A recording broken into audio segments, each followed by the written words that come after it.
Hey, y'all, and welcome to episode 43 of Mystery, Murder, and Magic. Alex is finally back with us today. Took Well, like a few months, but well, actually, you were with us on Saturday night when we went live for the Haunted Trail that we yeah, went to. Yeah. And your brother Nicholas made his podcast debut it that night. was. Yes, you did indeed. That was a lot of fun. It was. Yeah, Man, I enjoyed it it. was like, yeah, I did too. It was a lot of fun. And those people, they definitely put a lot of effort into it. I couldn't get over like how many people were there to drive through. Yeah, there I was a mean, lot. There was a lot of people here. it was like thousands. I don't know. I'm probably exaggerating, but it looked like thousands of cars waiting to go in that night. It was like insane. And see, the whole time we were in line with a car, I was thinking like, okay, so maybe they're just letting a few go in at a time. I was thinking that's what the holdup was. But no, it was because they had 2 lines of traffic that they were trying to get through.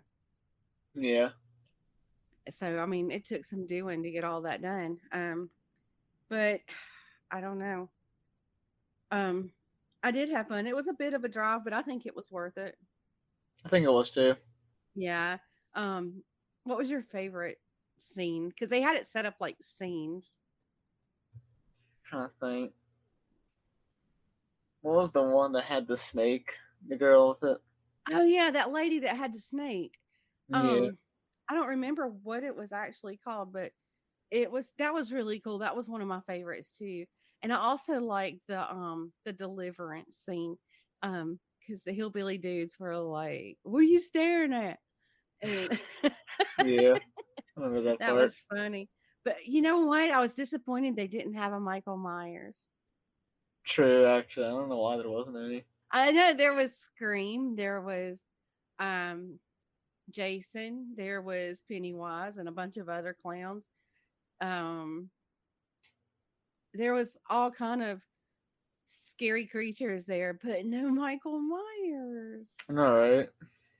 But speaking of Michael Myers, so when we were eating dinner, I Mm-hmm. watched the new Halloween Kills movie and Oh it's no. on Peacock. So if you have a Peacock premium prescription subscription, you can watch it for basically free instead of having to go to the Free. movies to see it. Yeah. Get up and go to the bathroom when you want to without bothering anybody. And honestly, it's a good movie. It's not even 2 hours long. It's like an hour and 45 minutes.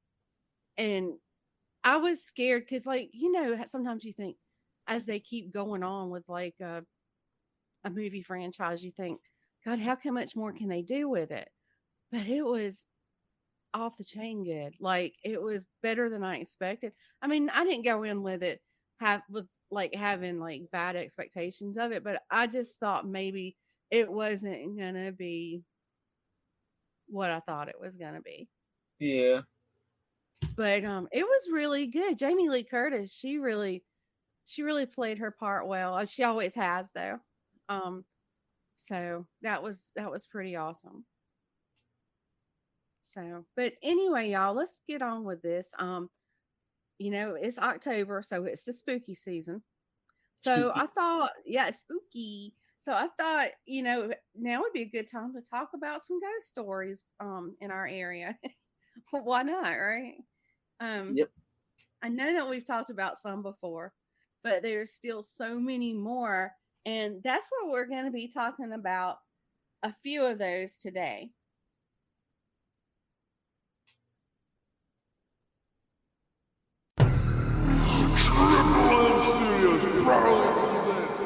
Mystery, murder, and magic. Heroes, Andrea, and Alice.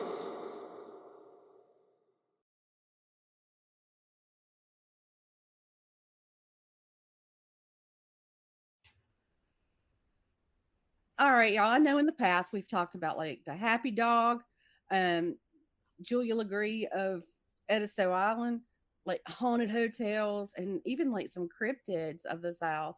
But today we're going to add a few more ghost stories to our list. You ready, Alex? Let's hear it. Okay. So, Charleston, South Carolina has a lot of history. So, it's a hotbed for like paranormal activity. Now, we've talked about haunted hotels there, and there's a bunch of haunted hotels there. And, um, there's just like a lot of hauntings. I mean, they have like tours of the haunted places. Like, there's like several companies in Charleston that do probably tours daily or nightly. I know there's one called Ghost City Tours, I believe. They put on a pretty good show, or a pretty good tour. But anyway, one that we haven't talked about on the show is the ghost of Zoey on Poogan's porch. Now you're probably asking, Alice, what is a Poogan? Well, we do have some different words here in the South, but Poogan's Porch is a restaurant on Queen Street in Charleston. And I haven't eaten there, but everyone that I know that has eaten there said they have the best food in Charleston. Now, the name Poogan itself, though, it comes from a beloved dog named Poogan. And the ghost of Poogan has made his presence known quite a few times. But he's not as famous as another ghost who takes up residence there. And that would be Zoey. Now, why would somebody haunt a restaurant? Well, I'm going to tell you why. But anyway, first let's talk about this house. It's a Victorian style home that was built in 1888. A long time ago. Yeah, so it's a really old house. I mean, it's over 100 years old. But in 1976, it was converted into a restaurant. And when the people that own the restaurant, when they bought it, they found that the people the former owners, they had left behind this sweet little white dog named Poogan. Now, I don't even know why you would just move and just leave your fur baby. I couldn't do it, but but they had left this little dog there at that house, and so the new owners they decided to keep him, and because they fell head over heels in love with that little dog, they decided to name their restaurant after him. Now I think that's really cool. I mean, he must have been a special little doggy to get a whole restaurant named after him, But Poogan became the door greeter at the restaurant, and he did that until sadly he passed away in 1979. And now it's rumored that if you go to the restaurant, you might just catch a glimpse of old Poogan himself. Oh, wow. Now, yeah, I know, a ghost dog, like the happy dog here in our area. But I don't think he's probably the menace that the happy dog is. But now I mentioned that he's not the star of the show, but rather Zoey is. So back in the day, before it was a restaurant and before Poogan's owners lived there, his first owners, that is, the house was inhabited by two sisters named Zoey and Elizabeth. Now, Zoey was a school teacher and she had never gotten married, so most of the people in the neighborhood called her an old spinster. And honestly, I don't think that it bothered her either, or really either of the sisters, because they were more happy with being in each other's company than like going out and, socializing or whatever. But in 1945, Elizabeth passed away, and that left Zoey all alone. Well, she was so lost without her sister that one night she wandered out into the street and she began yelling her sister's name.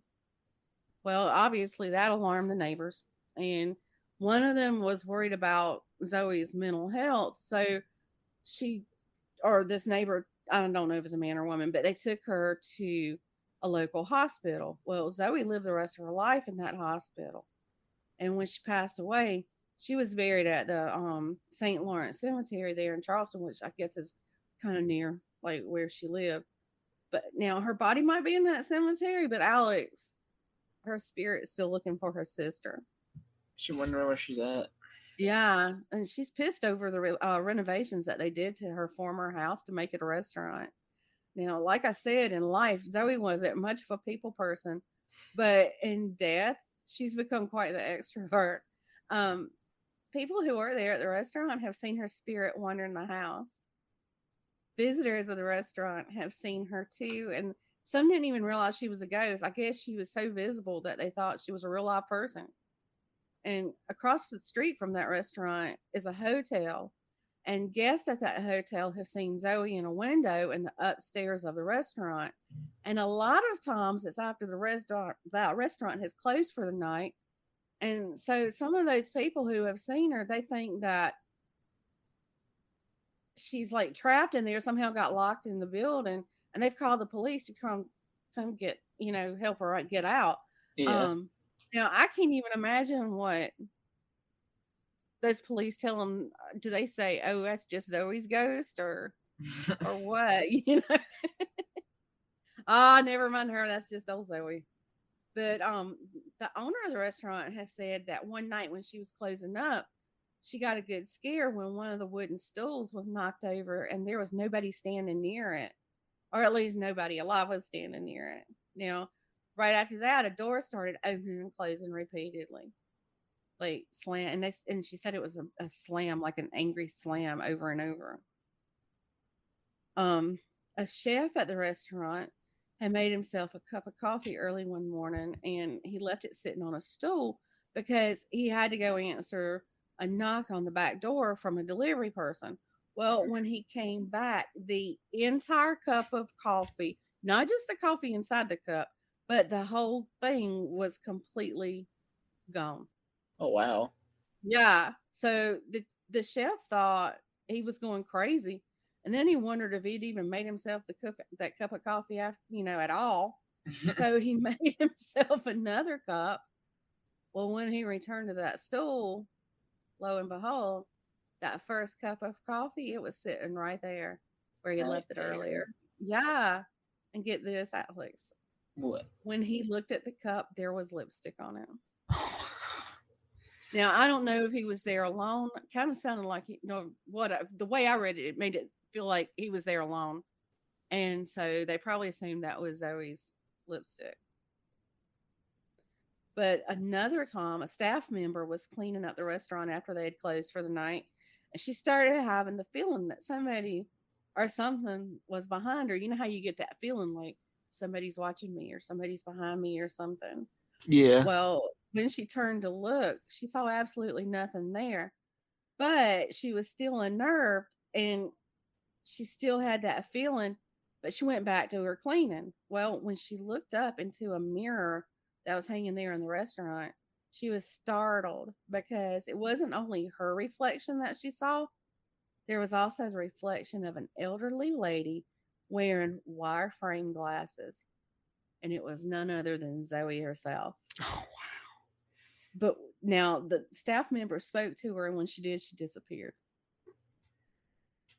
And another story about her is a pastry chef at the restaurant was there. She was there by herself, just getting started on the day's baking. And while she's working, she turned on the radio and had it turned up pretty loud. Well, one of her favorite songs came on and she started singing along to it. And then all of a sudden, she heard another voice singing along with her. Well, she thought maybe one of her coworkers had came in, and she knew she had turned the alarm system on. So she would either have to let them in or she would have heard somebody coming in, like doing the code or whatever. But she turned around, there was nobody there. Oh wow. I know, right? But the voice, it continues singing along word for word to the music. That's funny. But I think that's kind of cool and scary at the same time. Yeah. Now, I do have to say, I was curious about their food. And I went on their website and I downloaded a PDF of their menu. And Alex, we have got to try that sometime. They've got something called, it's an appetizer, and it's called pimento cheese fritters, and it's served with bacon jam. I don't know what that is, and I really don't even know what the pimento cheese fritters is, but I think we need to go find out. Yeah. And as I was looking through that menu, I was getting hungrier and hungrier and hungrier, and I was like, maybe we need to go to Charleston today. Yeah. Let's go see if we can see old Zoe and get some good food.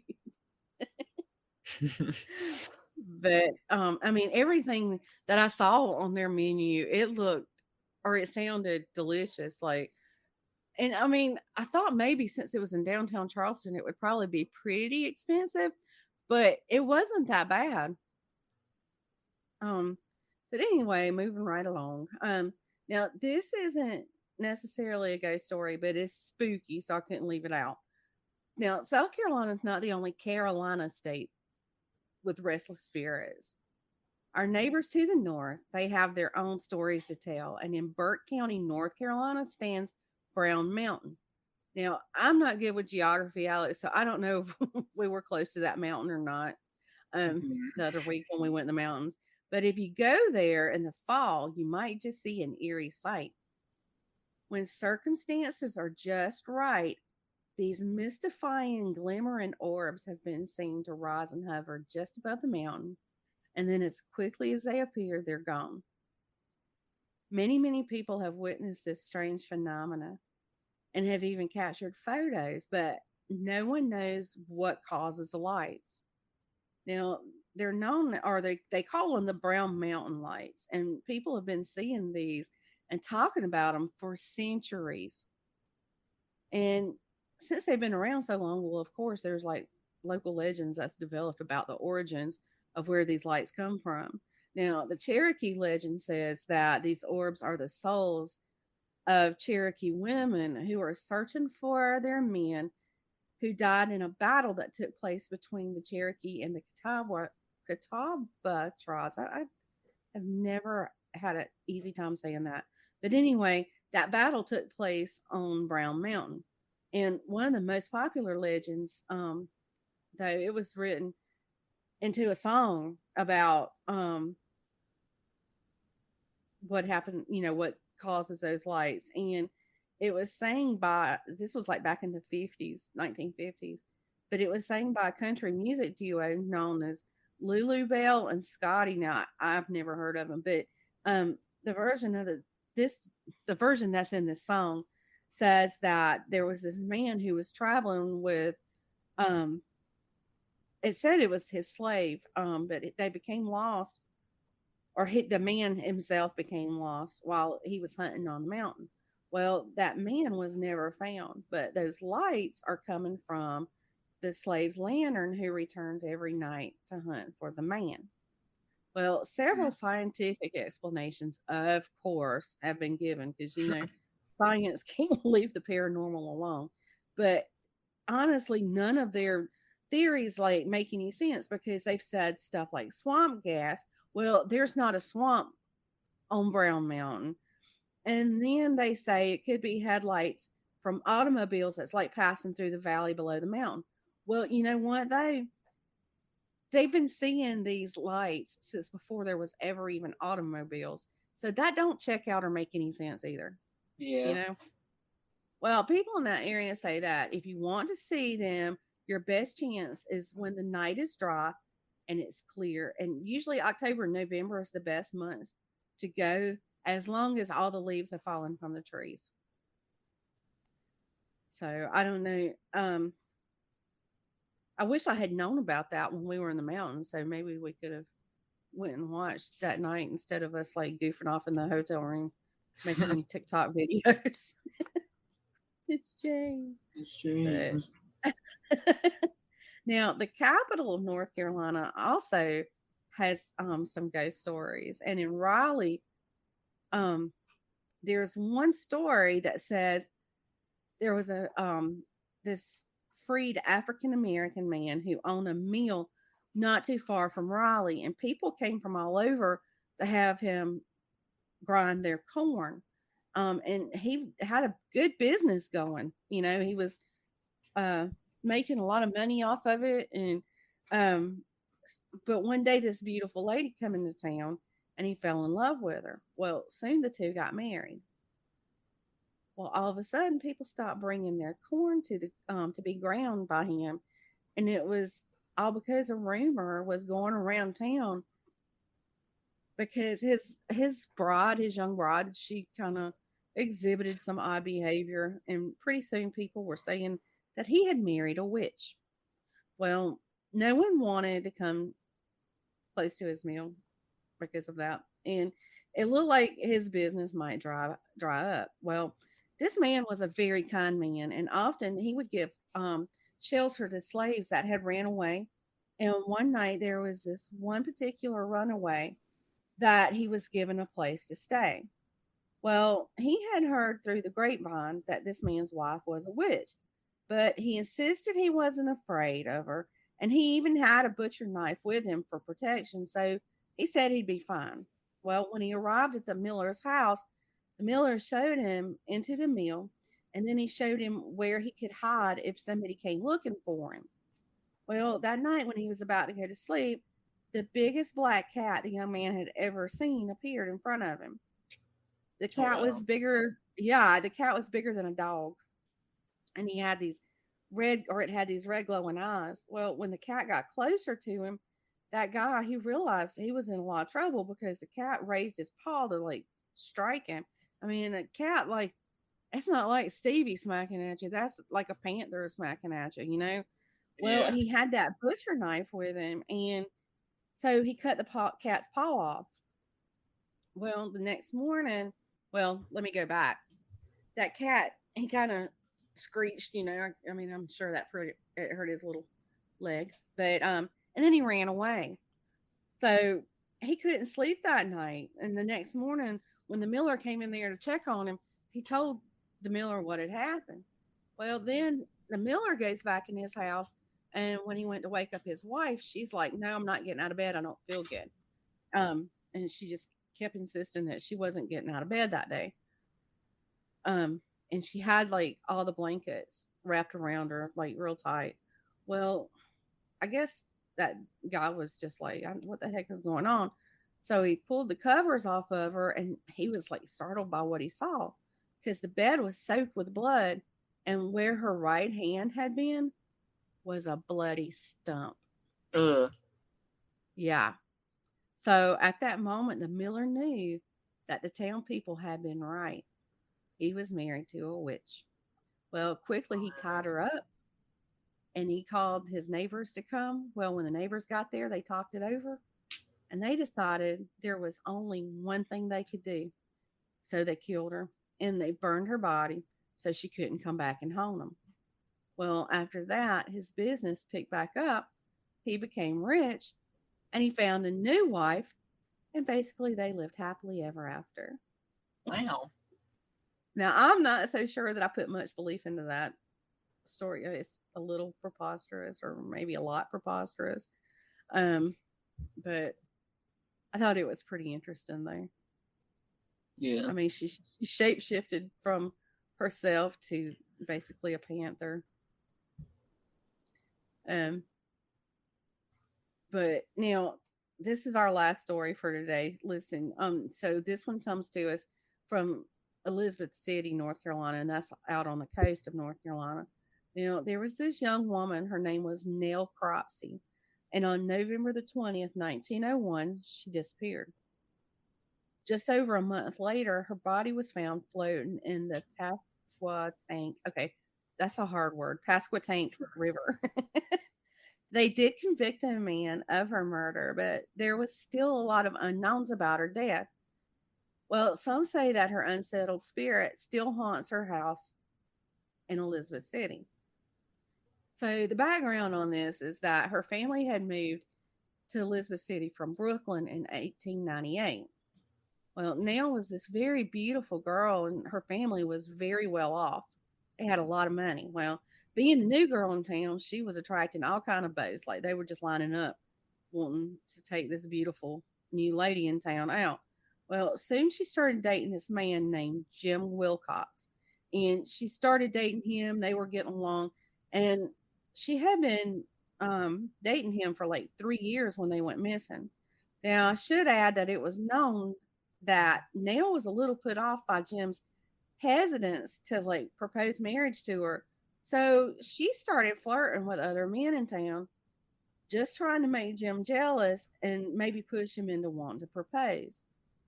I guess, she saw it that her flirting with other men was going to make him realize that he needed to put a ring on her finger soon or he might lose her.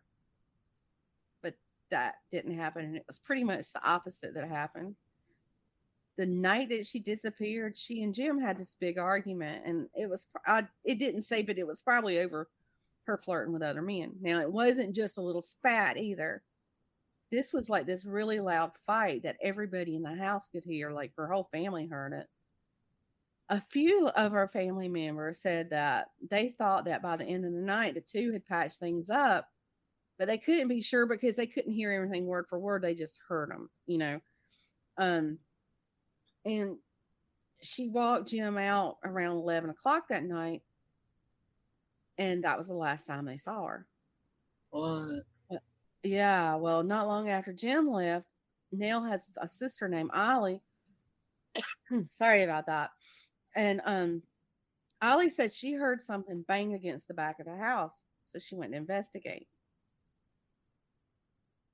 So when she went to investigate, she's braver than me. Okay, I just been like, it is what it is. Okay, but we'll pretend we didn't hear that. But she saw that the screen door had broken, but she didn't see anyone or anything who could have broken it. When she went back upstairs, she went to see if Nell was in bed, but when she opened the door, Nell was nowhere to be seen. Well, that made her feel a little uneasy, but she went back to her own room and she tried to go to sleep. Well, not long after that, a neighbor woke them all up because someone was trying to steal the Cropsey's pig. Well, when they rushed out, they realized Nell was nowhere to be seen. That's when they realized she was missing. Well, they did see though that the fiance, no, not the fiance, but the boyfriend, his umbrella was standing by the front door, and it hadn't been standing there earlier that night. Well, morning came and Nell was still missing. So, they started searching for her. The police was called, all that stuff. But despite the entire town being searched, Nell was nowhere to be found. Well, naturally, all the suspicion was aimed at Jim. But Jim insisted that he had no idea what had happened to Nell. And the police didn't like that answer. So they took him in on kidnapping charge and they held him there at the local jail. Well, even though Jim was in jail, Nell's poor family had no answers. I mean, they wanted to know where their daughter was at. And they would have to go without any answers, even through the Christmas holidays. Well, on the night of December 27th, Miss Cropsey saw something floating in the Pasquotank River.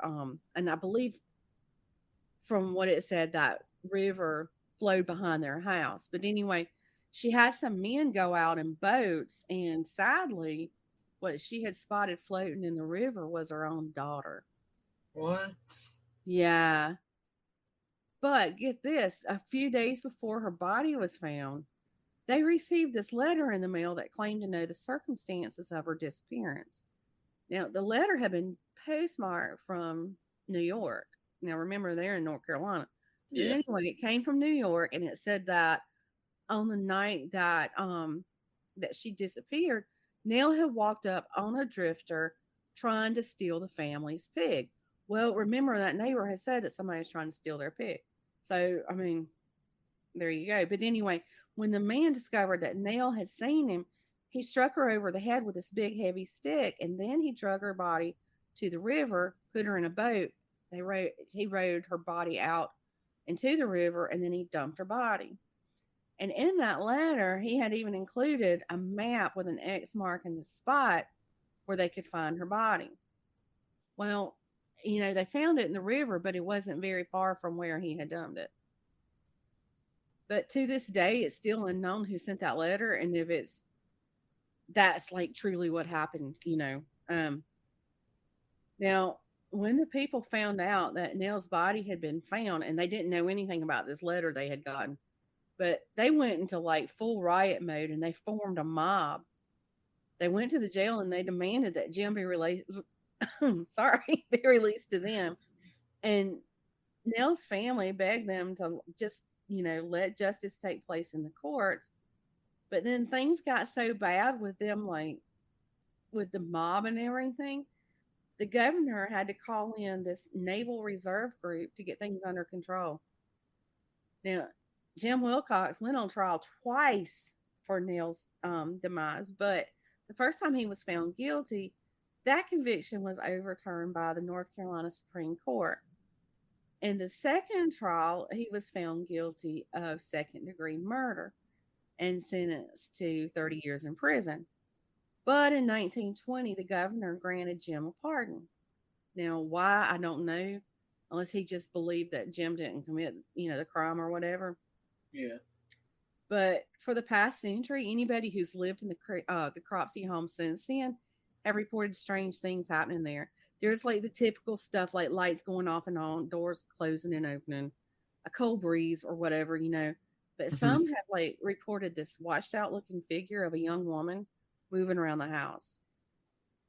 Some people walking by the house on the outside have looked up and seen a ghostly figure looking from an upstairs window.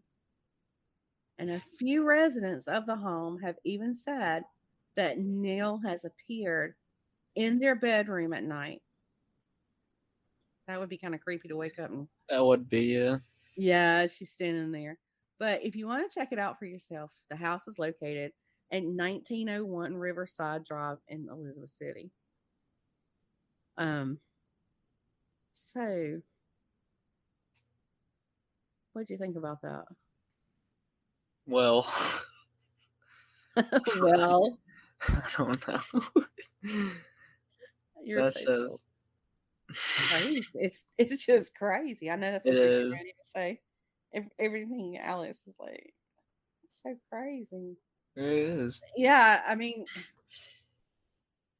all of those stories are very believable, except for the one where the man said she shapeshifted into this big old black cat. But Other than that, I don't know. I mean, I wasn't there. But anyway, y'all, that's really all that we got for today. Don't despair. 'Cause there's more. We got more ghost stories. yes. That's all for today, though. But don't Yes. forget to come back on Wednesday for the midweek meeting. And y'all you got anything else to say, Alice? I don't know. I have nothing else to say. I'm gonna take that as a no. Well, y'all have a good week.